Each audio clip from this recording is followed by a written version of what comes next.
You're listening to an Airwave Media Podcast. Founded in 1881, the Sons of Union Veterans of the Civil War is a congressionally chartered, charitable, fraternal organization that preserves the history and legacy of the Union veterans who fought during the Civil War to save the Union and end slavery.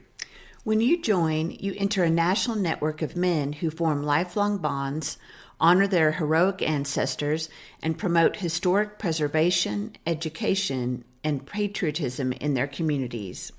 The Sons of Union Veterans of the Civil War accepts both descendants of Civil War veterans and non-descendants.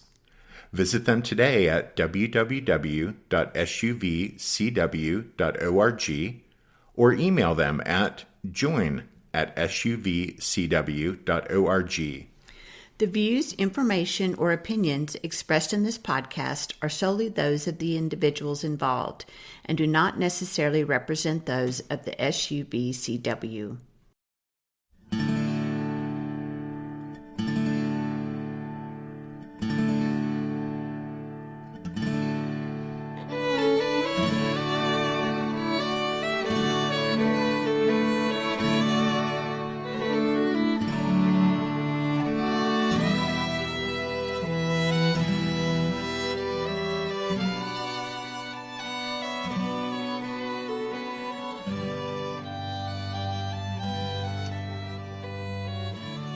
Hey everyone, welcome to episode number 456 of our Civil War podcast. I'm Rich. And I'm Tracy. Hello, y'all. With this week's show, we're going to start to take a look at an operation in February 1864 led by William Tecumseh Sherman that was in many ways a dress rehearsal for his famous or infamous march through Georgia. In October 1864, before he set out to cut a destructive path through the Peachtree State, Sherman would tell Ulysses S. Grant, "I can make the march and make Georgia howl." Sherman was confident of his ability to make Georgia howl because 8 months earlier, he had successfully pulled off much the same thing in Mississippi when he made a march across the Magnolia State targeting Meridian. As y'all may recall, after the federal victory at Chattanooga in November 1863, Grant had given Sherman orders to quickly march up to Knoxville to go to the aid of Ambrose Burnside, who was threatened there by a Confederate force led by James Longstreet. But after 6 days of pushing his men through cold weather on frozen roads, when Sherman rode into Knoxville at the head of his troops, he discovered that on November 29th, Burnside had defeated an attack by Longstreet, and the town was no longer in any danger from the rebels. With Longstreet's retreat, the siege that Sherman and his men had made a hard march to help lift no longer existed. Then, while his troops marched back down to Chattanooga, Sherman traveled west to Nashville, where Grant was conferring with some generals of his command, the military division of the Mississippi, which included the armies of the Ohio, the Cumberland, and the Tennessee. There at Nashville, the Tennessee state capital, Grant took Sherman and several other generals to pay a call on Andrew Johnson. The 63-year-old Johnson had been the one senator from the South who didn't resign from the United States Senate at the time of secession, an act of loyalty deeply appreciated by Abraham Lincoln, who subsequently appointed the Tennessean to the position he now held, that of the volunteer state's military governor. In the future, Andrew Johnson will become far more important in Grant and Sherman's lives than they, or anyone, could then imagine. For those of you who have read ahead in the story, you know Johnson, later in 1864, will be chosen to be Abraham Lincoln's vice presidential running mate. And when Lincoln is assassinated in April 1865, fate will propel Andrew Johnson into the highest office in the land. In any case, while Sherman was still in Nashville, he had a conversation with his friend Grant about the rumors he'd heard of various officers criticizing that is Sherman's performance at Chattanooga. As you guys will recall, at Chattanooga, Grant had intended that the main blow against the Confederates' position on Missionary Ridge would be struck by Sherman's troops from the Army of the Tennessee. But at Tunnel Hill, at the northern end of the ridge, Sherman's attack had failed to make any headway against the rebel defenses there. In the end, it was the unexpectedly successful assault by soldiers from George Thomas's Army of the Cumberland that had cracked the rebel position on Missionary Ridge and won the day for the Federals. Sherman excelled in big-picture strategic thinking, while he struggled throughout the war directing battlefield operations. So it was unfortunate for him that at Tunnel Hill he'd not only confronted a difficult tactical situation, but found himself facing Patrick Cleburne, who was arguably the Confederacy's best division commander.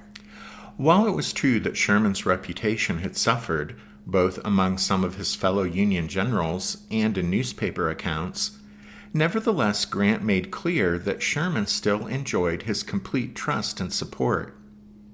As we've talked about before on the podcast, during the Civil War, Grant and Sherman had an extraordinary friendship. In fact, as we'll see in future episodes, this remarkable friendship between two of the war's most important figures will contribute in no small way to the Union's ultimate victory. At Nashville in December 1863, Grant not only reaffirmed his complete trust in Sherman, but the two men discussed plans for the campaigns they wanted to undertake in 1864. Grant wanted to follow up his victory at Chattanooga with a move against the blockade-running port of Mobile, Alabama, on the Gulf Coast. In fact, just 4 days after Longstreet broke off his unsuccessful attempt to kick Burnside out of Knoxville, Grant had written General-in-Chief Henry Halleck that he'd like to have a go at Mobile. But Grant's idea found little support in Washington, since both Halleck and Lincoln believed that a higher priority should be given to Texas. That's because the administration's attention had been drawn to the perceived threat from France, which had installed a puppet government in Mexico City. And Lincoln thought the surest way to keep Emperor Napoleon III from making trouble south of the Rio Grande was for Union forces to make a major effort to conquer Texas, and thereby establish a strong federal military presence in the Lone Star State. Washington's focus on Texas will lead to the Federals' ill-fated Red River Campaign, which we'll talk about in future episodes, but it also meant that Grant had to shelve his plans for a movement against Mobile. But still wanting to keep the ball moving somewhere, Grant approved Sherman's wish to undertake a previously considered massive raid on the Confederate Railroad Center at Meridian, Mississippi, 100 miles east of Vicksburg. Here again, Grant was demonstrating his complete confidence in Sherman, and Sherman responded with a successful performance in an operation that could have gone badly wrong.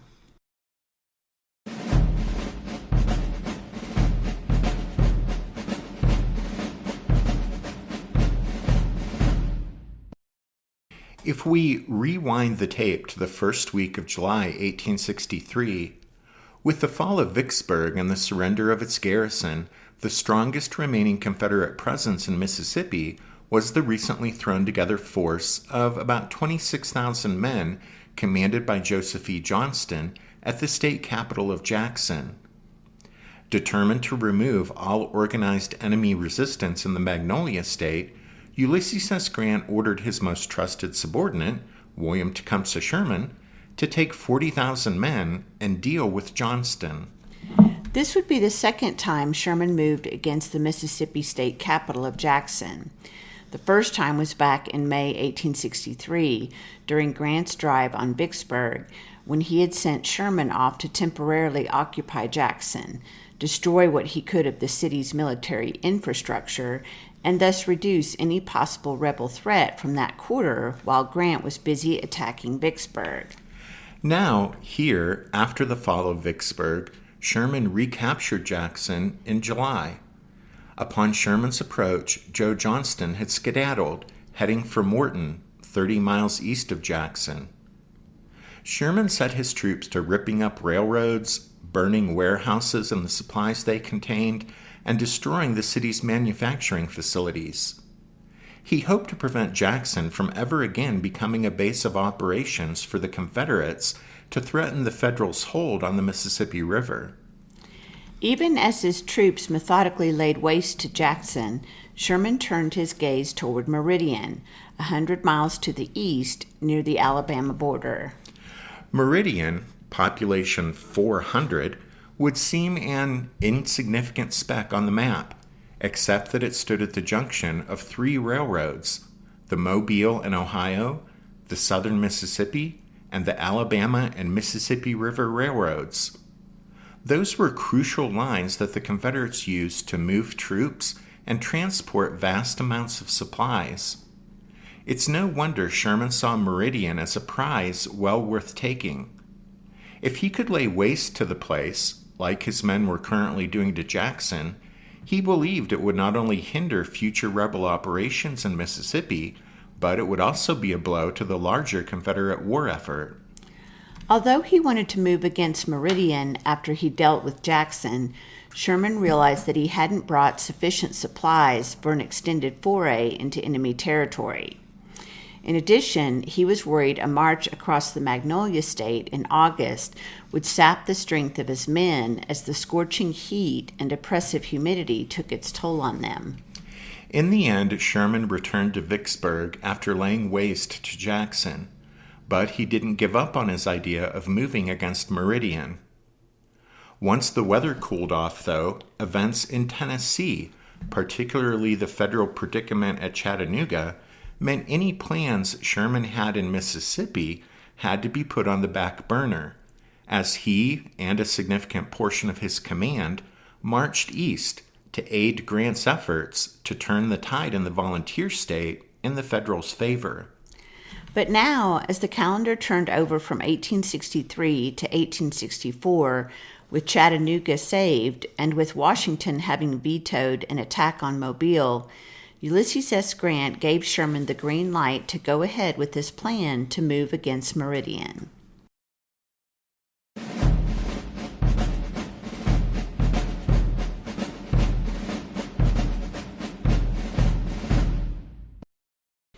This episode of the podcast is sponsored by the Sons of Union Veterans of the Civil War. Do you have an interest in the Civil War? Founded in 1881, the SUV-CW is a congressionally chartered, charitable, fraternal organization that preserves the history and legacy of the Union veterans who fought during the Civil War to save the Union and end slavery. The national headquarters of the SUV-CW is located at the National Civil War Museum in Harrisburg, Pennsylvania. When you join, you enter a national network of men who form lifelong bonds, honor their heroic ancestors, and promote historic preservation, education, and patriotism in their communities.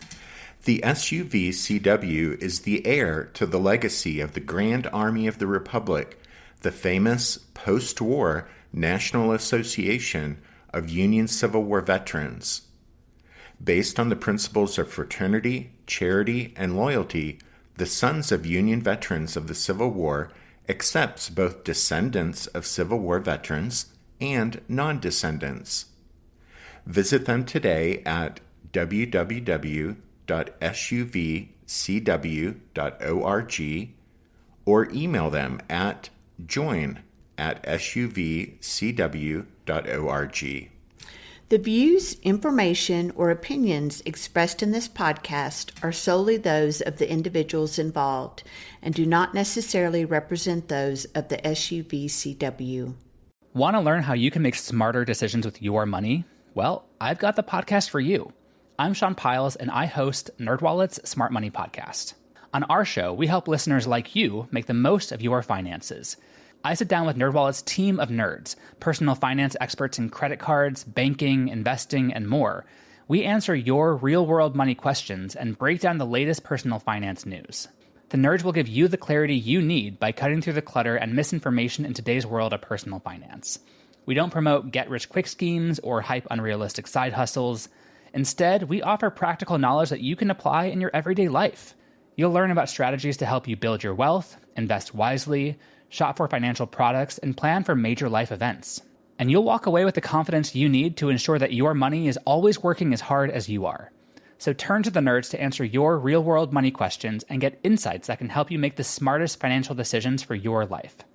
Listen to NerdWallet's Smart Money Podcast wherever you get your podcasts.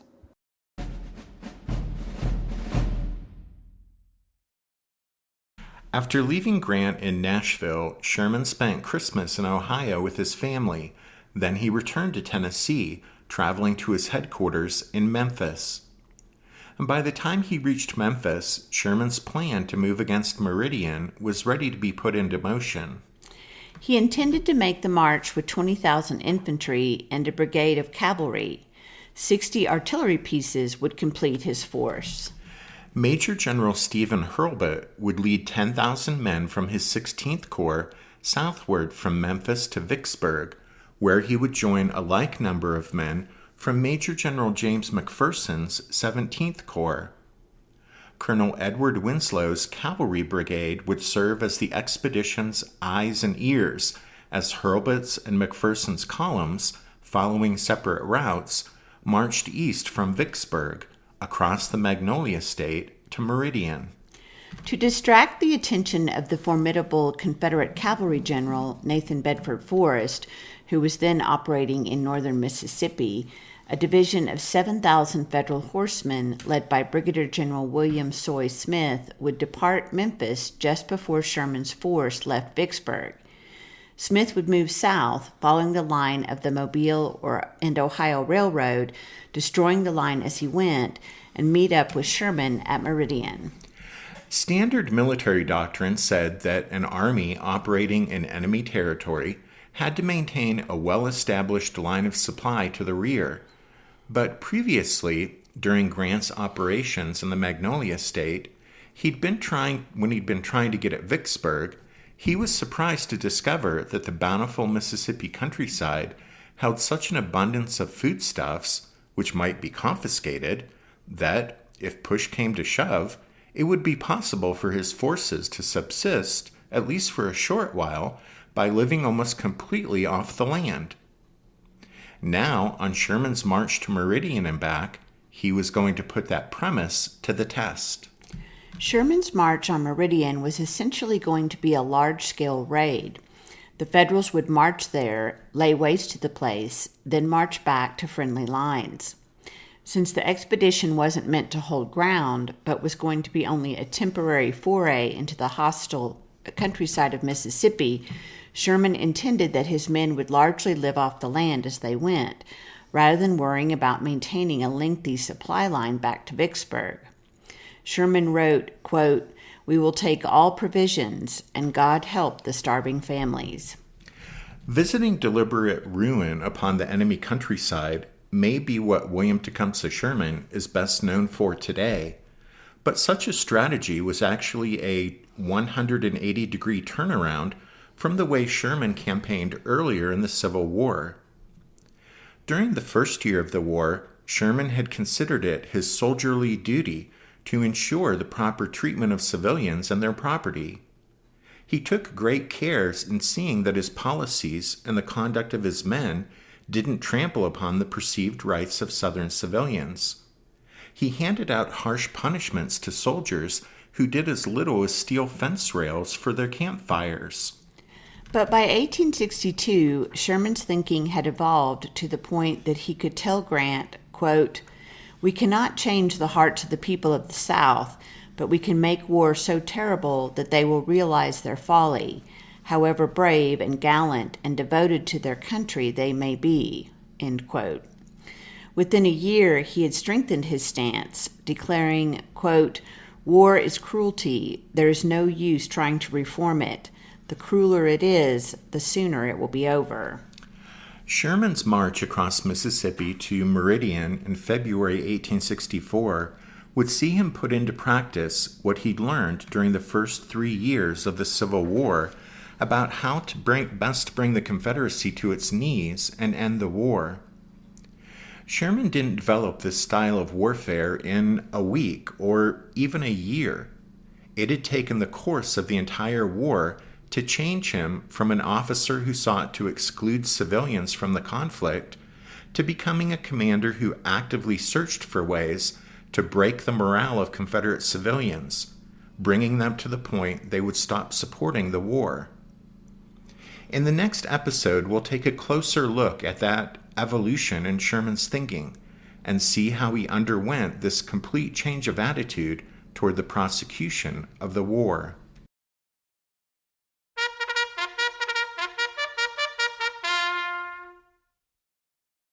That means it's time for this episode's book recommendation, and our recommendation this time is The Hard Hand of War, Union Military Policies Toward Southern Civilians, 1861 to 1865 by Mark Grimsley. Grimsley's book is an excellent exploration of how the Union's pursuit of hard war developed, from an initial policy of deliberate restraint to a sweeping program of directed severity. You can find a list of all of our book recommendations if you head over to the podcast website, which is www.civilwarpodcast.org. Also at the website, you can find info on joining the Strawfoot Brigade over on Patreon and supporting the podcast in that way. We're trying to find time to record the next members episode, which is about Union General Alexander Hayes, whose name may be familiar to some of you from the Battle of Gettysburg. At any rate, we hope to have that done soon and out to the members of the Strawfoot Brigade. In the meantime, we have one new member to give a shout out to this week, and that's G. And thanks also to G for his very generous donation. All right, lastly, we'll remind you that the music you hear at the start and at the end of every episode is from the song Midnight on the Water by Spiritwood Music, and we use it with their kind permission. And with that, we'll say thanks to all of you for listening to this episode of the podcast. Tracy and I do hope that you join us again next time, but until then, take care. Thanks, everyone. Bye.